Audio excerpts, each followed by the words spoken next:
주식시장 활성화에 대해서 좀 여러 대책을 마련하고 있는. 자본시장에서도 그만큼 기대가 있었다고 보여지는데 중요한 것은 이런 부분들이 지속 가능해야 되지 않겠습니까? 지속 가능하려면 자본시장과 현물시장이 조응을 해야 되고 시장 우선주의해야 되지 않겠습니까? 뭐 이재명 정부에서 그동안 공약한 내용을 보면 자본시장은 활성화하겠다는 공약을 많이 있지만 현물시장에서 기업들의 활동을 규제하고 또 억압할 수 있는 여러 가지 의지가 있었습니까?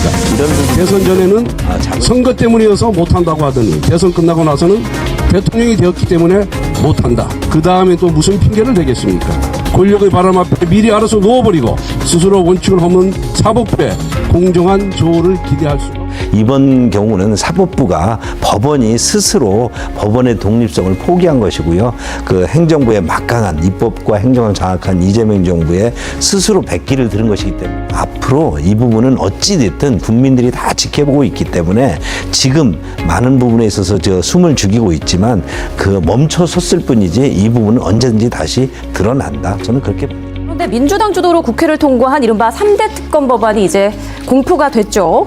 어제 국무회의에서 이 대통령이 여당이 추진하는데 하지 말라고 할 수도 없다. 딜레마인 것 같다. 이런 말을 했다는 얘기일까요? 아주 유체이탈 합법이고요. 3특검에 대해서 이재명 대통령 본인 스스로 이것을 강력히 주장하는 분이기 때문에 그냥 유체이탈 합법으로 어떤 정무적 판단에서 비껴가기 위해서 여당을 핑계댄 것이라 보고요. 이재명 대통령의 정치보복에 이 3특검으로 아주 현실화될 것이다. 야당도 그렇게 바라보고 준비하고 있습니다. 이런 가운데 홍준표 전 대구시장이 또 온라인에 글을 올렸습니다. 국민의힘을 향해서 한 말인데, 저는 또 홍준표 선배 정치인인데 뭐 그렇게 어떤 공방을 해본 적도 없지만 오늘 제가 그 보도를 보고 이런 생각이 들었습니다. 구화지문이다. 모든 화가 입에서 나온다는 건데 앞으로 홍 시장께서 앞으로 정치 행보를 어떤 행보를 또 하실지 모르겠는데 국민들이 어떻게 평가할지 한번 지켜볼 일입니다. 이재명 정부가 그동안 보였던 여러 가지 그 겉과 속이 다른 모습을 볼 때 어떤 형태로 우리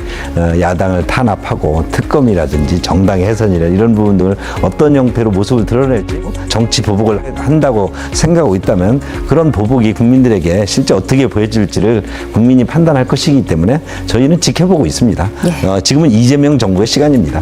알겠습니다. 자.